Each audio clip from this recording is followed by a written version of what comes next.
Friends, राजनीतिक इतिहास जहाँ से भारत का स्टार्ट होता है उसमें प्रथम जो साम्राज्य आता है वो आता है मगध साम्राज्य।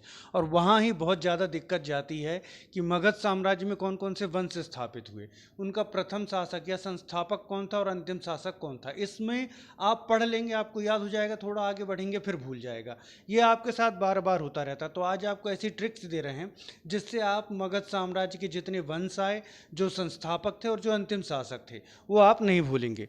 सो फ्रेंड्स, मगध साम्राज्य, वैसे तो पुराणों के अनुसार सबसे प्रारंभिक वंश कौन सा था? बृहद्रथ वंश। लेकिन हम यहाँ पर ऐतिहासिक आधार पर बात करेंगे तो मगध साम्राज्य में जो आपका स्टार्टिंग का जो वंश था वो था हर्यक वंश। और हर्यक वंश कब स्थापित हुआ? 544 ईसा पूर्व। तो पहली ट्रिक, मगध साम्राज्य में कौन कौन से वंश आए, उसकी ट्रिक क्या है? कौन कौन से वंश आए? तो हम यहाँ पर अपनी फर्स्ट ट्रिक ले रहे हैं। फर्स्ट ट्रिक हमारी है कि मगध साम्राज्य में कौन कौन से वंश आए। तो उसकी ट्रिक है फ्रेंड्स, हसी। हंसने में सबको बहुत सुकून मिलता है ना, तो हंसी, ध्यान रखिएगा ये बिंदी का, हंसी में सुकून। क्या है इसकी ट्रिक? हंसी में सुकून, ठीक है ना, हंसी में सुकून। थोड़े बहुत परिवर्तन के साथ आप पूरा याद रखेंगे। हा से क्या आ जाएगा आपका? हा से आ जाएगा आपका दिख रहा है भाई कि नहीं दिख रहा है, जरा बताइए। हर्यक वंश। हा से आ जाएगा हर्यक वंश। सी से आ जाएगा शिशुनाग वंश। शिशुनाग वंश।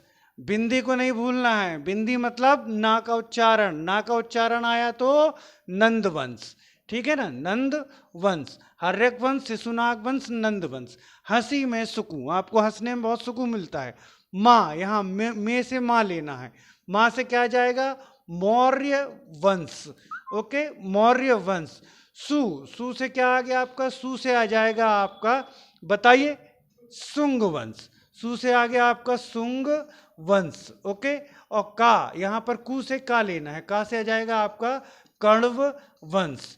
तो अब आप कभी नहीं भूलेंगे कि मगध साम्राज्य में कौन कौन से वंश आए। तो जो प्रारंभिक मगध साम्राज्य था उसमें 6 वंश स्थापित हुए। उसका कोड है हंसी में सुकून। अर्थ में ही लीजिएगा, अनर्थ मत कीजिएगा, ठीक है ना। अनर्थ करेंगे तो कुछ और भी बन सकता है। हंसी में सुकून, ठीक। हा फॉर हर्यक वंश, सी फॉर शिशुनाग वंश, एम फॉर, सॉरी यहाँ बिंदी मत भूलिएगा, बिंदी किसके लिए? नंदवंश। फिर माँ आ जाएगा आपका मौर्य वंश, सु सुंग वंश, और का से कण्व वंश, ठीक। तो अब हम इनको यहाँ पर लिख देते हैं, ये हमारी ट्रिक से वंश कौन कौन से हो गए? हर्यक वंश हो गया, ठीक। अब हंसी में सुकू था तो सी आएगा, सी से कौन सा आ जाएगा? शिशुनाग वंश हो जाएगा, शिशुनाग वंश। बिंदी, बिंदी नहीं भूलना है, बिंदी किसके लिए है? नंद वंश के लिए है। उसके बाद माँ, माँ से कौन सा आ गया? मौर्य वंश आ गया आपका। सु से कौन सा आ गया? सुंग वंश आ गया। और का से कौन सा आ गया? कण्व वंश आ गया। ये आपके पूरे 6 के 6 जो थे वंश, वो लाइन से आपके जम गए। कौन सी ट्रिक से? हंसी में सुकून। सेकंड ट्रिक संस्थापकों की, कि भाई प्रथम शासक या संस्थापक इसके कौन कौन थे। तो उसकी ट्रिक है फ्रेंड्स, बिंबनाग। बिंबनाग क्या है ट्रिक? आप ध्यान से इसको थोड़ा सा, क्योंकि डबल डबल जो है आपका लेटर्स, इसलिए इसको आप ध्यान से देखते चलिएगा। बिंबनाग पहला, ठीक, बिंबनाग। उसके बाद महाचंद्र। महाचंद्र तो याद ही रहेगा सबको, ठीक है, फुल मून जो होता है, महाचंद्र। बिंबनाग, महाचंद्र। 2 वर्ड कौन कौन से हो गए आपके? बिंबनाग, महाचंद्र। और आजकल एक वर्ड बहुत प्रचलन में है जिसका मैंने भी एक बार यूज किया था, पुष्पा। तो आप पुष्पा ना लेकर के पुष्वा, पुष्वा याद रखिएगा, पुष्वा। तो बिंबनाग, महाचंद्र और पुष्वा, पुष्वा ध्यान रखिएगा, पुष्वा। अब बिंबनाग से, इसमें 2 लेटर हैं। बिंब मतलब बिंबसार, नाग मतलब कौन सा हो जाएगा आपका? शिशुनाग। बिंबसार, शिशुनाग। महा से मतलब महापद्मनंद। चंद्र से मतलब हो जाएगा आपका चंद्रगुप्त मौर्य। और पू से मतलब क्या हो जाएगा, पुष्य, पुष्य, तो पुष्यमित्र शुंग, और वा से मतलब हो जाएगा वासुदेव। इसको थोड़ा सा ध्यान दीजिएगा। बिंबनाग महाचंद्र पुष्वा, तो बिंब से आ गया बिंबसार, नाग से आ गया आपका कौन सा, शिशुनाग, महा से आ गया महापद्मनंद, चंद्र से आ गया चंद्रगुप्त मौर्य, पुष्य से आ गया पुष्यमित्र शुंग, और वा से आ गया वासुदेव। तो अब हम यहाँ पर संस्थापक जमा देते हैं। क्या थी हमारी ट्रिक, बिंबनाग महाचंद्र पुष्वा, तो बिंबनाग, बिंब से क्या था, बिंबसार, बिंबसार किसका संस्थापक था, हर्यक वंश का संस्थापक था। नाग, ये देखिए नाग, नाग किसको था, शिशुनाग को, तो शिशुनाग वंश का संस्थापक वैसे भी बहुत इजी है, शिशुनाग वंश का संस्थापक शिशुनाग। फिर बिंबनाग, फिर नंद वंश का संस्थापक, तो नंद वंश का संस्थापक महापद्म नंद, महापद्म नंद। उसके बाद मौर्य वंश का संस्थापक, मौर्य वंश का संस्थापक चंद्रगुप्त मौर्य, ओके, चंद्रगुप्त मौर्य। फिर शुंग वंश का संस्थापक, तो पुष्य मित्र शुंग, पुष्य मित्र शुंग, ओके। और उसके बाद कण्व वंश का संस्थापक, तो वा था, वा से वासुदेव। ये हो गए आपके संस्थापक।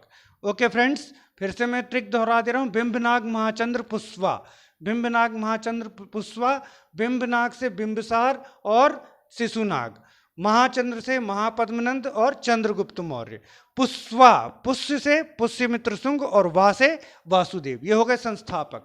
अब अगली ट्रिक है हमारी अंतिम शासकों की। पहले ये दोनों ट्रिक पर बेटा थोड़ा फोकस कर दो, क्या पता आ रहा है कि नहीं, देखिए आ रहा है कि नहीं, थोड़ा अच्छे से दिखा दो।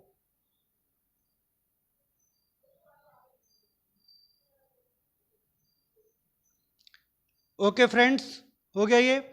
अब हमारी आ रही है थर्ड ट्रिक अंतिम शासकों की। तो अंतिम शासकों की जो ट्रिक है हमारी, उसमें आप ध्यान दीजिएगा। पहले तो बहुत आसानी से नाग नंदी नंद, कौन सा, नाग नंदी, भोले बाबा से दोनों संबंधित हैं, नाग और नंदी, नाग नंदी नंद, ठीक है, नाग नंदी नंद, भोले बाबा से तीनों चीजें संबंधित हैं, ठीक, नाग नंदी नंद। और फिर आ जाएगा आपका बृहदेवसु, बृहदेवसु, बृहदेव मतलब बड़े देवता, और सु है ना, बृहदेवसु। तो ये पूरा एक आध्यात्मिक ट्रिक हो गई। नाग नंदी दोनों भोले बाबा से संबंधित हैं, बृहदेव बड़े देवता है ना, बृहदेव। तो नाग नंदी नंद बृहदेवसु, नाग नंदी नंद बृहदेवसु, ये हमारी है अंतिम शासकों की ट्रिक। तो नाग से, तो भाई साहब हर्यक वंश का अंतिम शासक था नागदासक, कौन था, नागदासक। इससे हमने क्या ले लिया, नाग। फिर आपका हर्यक वंश के बाद कौन सा वंश आता है, शिशुनाग वंश। तो शिशुनाग वंश का अंतिम शासक था नंदीवर्धन, नंदीवर्धन। तो नंदीवर्धन से हमने नंदी ले लिया, नाग नंदी। और नंद, नंद वंश का अंतिम शासक था धनानंद, जिसका उन्मूलन किया था चंद्रगुप्त मौर्य ने। उसके बाद बृहदेवसु, बृह यहां पर सूचित करता है बृहद्रथ को, मौर्य वंश का अंतिम शासक था बृहद्रथ, कौन था, बृहद्रथ। उसके बाद आपका आ जाता है शुंग वंश, शुंग वंश का अंतिम शासक था देवभूति, कौन था, देवभूति। और लास्ट में कण्व वंश, तो कण्व वंश का अंतिम शासक था सुशर्मा, सुशर्मा, ओके, सुशर्मा, यहां शक्कर वाला सा बनाइएगा आप, ठीक, बृहदेवसु में सुशर्मा। तो ये आपको बहुत इजीली याद हो गए। अब आपका ऐसा नहीं होगा कि आपने आज याद कर लिया, आज तो लग रहा याद है, और 10 दिन बाद जब सोचा तो फिर आप भूल जाएंगे, क्योंकि प्रथम शासक अंतिम शासक कौन सा वंश आया, ये आपसे बहुत पूछा जाता है, कई बार क्रम से पूछ लिया जाता है कौन से वंश आए, इससे आपको सब याद रहेगा। फर्स्ट ट्रिक हमारी थी कौन कौन से वंश आए, तो हंसी में सुकूं, हंसी में सुकूं, हर्यक वंश, शिशुनाग वंश, मौर्य वंश, हर्यक वंश, शिशुनाग वंश, नंद वंश, ये बिंदी मत भूलिएगा, हर्यक वंश, शिशुनाग वंश, नंद वंश, मौर्य वंश, शुंग वंश, कण्व वंश। फिर संस्थापकों की ट्रिक आ गई, बिंबनाग महाचंद्र पुष्वा, बिंबसार और शिशुनाग, पद्मनंद, चंद्रगुप्त मौर्य, पुष्यमित्र शुंग, वासुदेव। और अंतिम शासकों की ट्रिक आ गई, नाग, नंदी, नंद, बृहदेवसु। तो नाग से क्या जाएगा, नागदासक, ठीक। नंदी से क्या जाएगा, नंदीवर्धन। उसके बाद नंद से धनानंद, वृह से वृहद्रथ, देव से देवभूति, सु से सुशर्मा। तो इनको भी हम लिख लेते हैं अंतिम शासकों को। हर्यक वंश का अंतिम शासक कौन था, नागदासक, नागदासक। फिर उसके बाद आ जाते हैं शिशुनाग वंश का अंतिम शासक, तो क्या था, नाग नंदी, मतलब नंदीवर्धन, नंदीवर्धन। उसके बाद क्या था, नाग नंदी नंद, तो कौन सा नंद, धनानंद। किसका अंतिम शासक हो जाएगा, नंद वंश का, नाग नंदी नंद। फिर था बृहदेवसु, तो वृह, तो मौर्य वंश का अंतिम शासक कौन हो गया, वृहद्रथ, ओके।